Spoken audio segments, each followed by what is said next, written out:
If you can afford it, you get a discount. But if you're poor and you can't pay your bills, you got to pay fines and fees, and you got to pay higher interest and this and that. You know, like, for instance, if you want to borrow money from a bank, like on a credit card or something, you're going to get maybe 10 to 20% interest if you're average.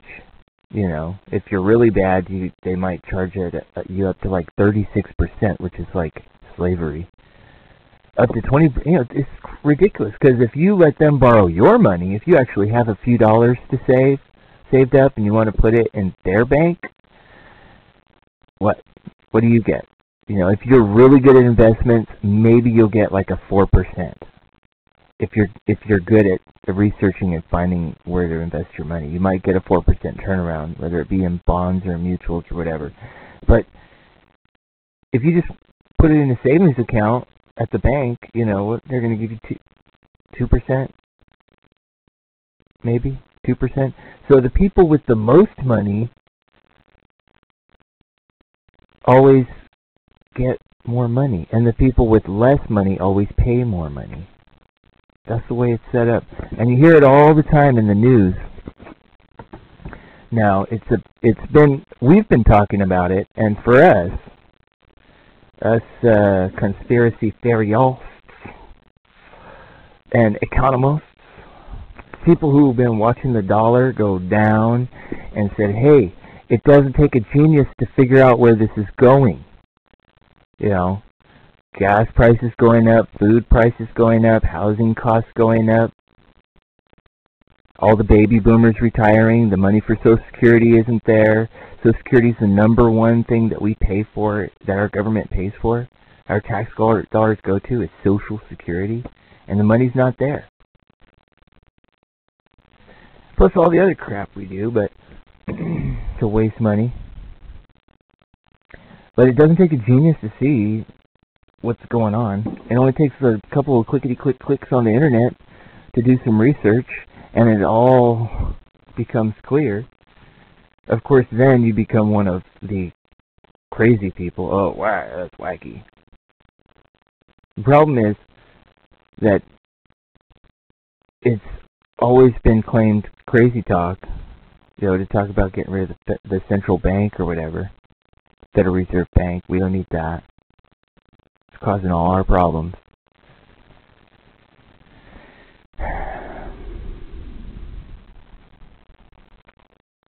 That's always been noted as crazy talk. Unfortunately, it's been the true battle the whole time. It's been trendy to be in debt. It's been like we've been living in the roaring 20s, or whatever it was. The roaring 20s, right?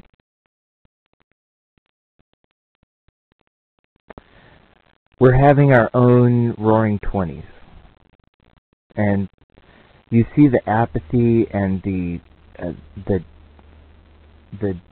separateness of people from themselves. You know, it's all about having fun right now, getting what you want right now. Spend it all today and we'll bill you tomorrow. They don't care about what happens to their kids or their grandkids or whatever. Most of society just wants to be left alone, just have a good time, drink their beers, or do their drugs on the weekends. You know, they just want to go to work to make enough money to pay the bills so they can have a little bit of fun on the weekend. Maybe go on a vacation or something.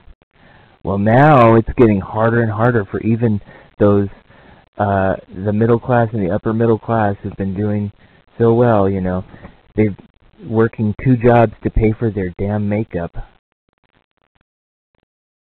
Their to get their nails done, you know. Women with 4 kids and they're working 2 jobs so they can make sure they have enough money to pay for their highlights, you know, $90 a month for their highlights and $40 a pop twice a week for their nails and stuff like that.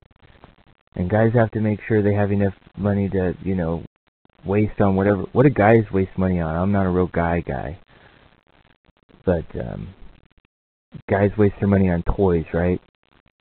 We just waste our money. We throw it away for the most part.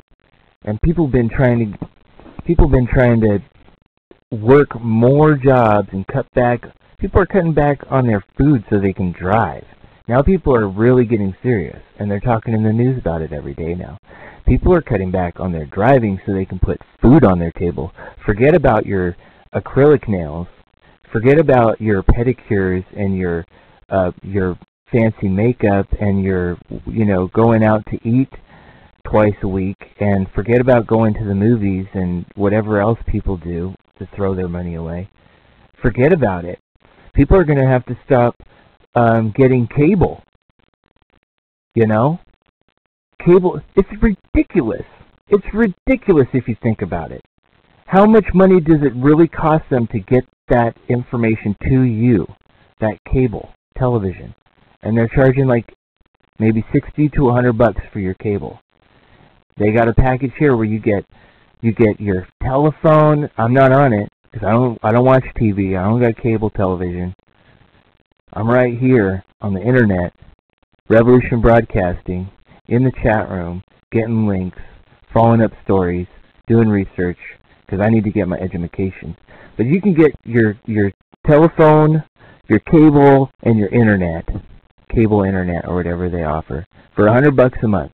Oh, sounds great, right? Sounds like a great deal. $100 a month, you get your TV, your cable, unlimited calling, Then you got your cell phone bills, like $50 a month or whatever you pay, $50 to $100 a month. This is just your communication, which costs them nothing to run. They should be giving us TVs for how much we spend on cable. If you get cable, you should get a free big plasma screen TV for how much people pay for cable. They were doing it for internet. They were giving away computers if you order internet, Back in the day, way back in the 90s. But if you think about it, $100 a month. Okay, $100 a month. To you, it's starting to hurt a little bit more and more. But to them, think about it. To them, think about your city. Think about how many people might be on that plan. 1,000, depending on where you're at. 5,000, 10,000. There's 50,000 people in this city area. It's got a Air Force base and a couple different communities, and then there's a downtown city area. But in this area, there's 50,000 people, and I'm just throwing a number out there. Maybe 10,000 of them are on this plan. $100 a month. That's $1 million a month. $1 million a month to that cable company, Comcast. $1 million a month. And what do they have to do? They just have to keep their electricity on. It's ridiculous. People need to start thinking about cutting back on some of this kind of stuff. Their cable television. That's what people need to cut back on. We don't need the cable television. We don't need to drive either. We don't need our big SUVs. We never did need them. Why do people go out and buy these huge cars? Because they're trendy, and they drive around with their American flags on them right after 9/11. Anyways, so this whole crisis that's come into the limelight basically this year is starting to get more and more attention.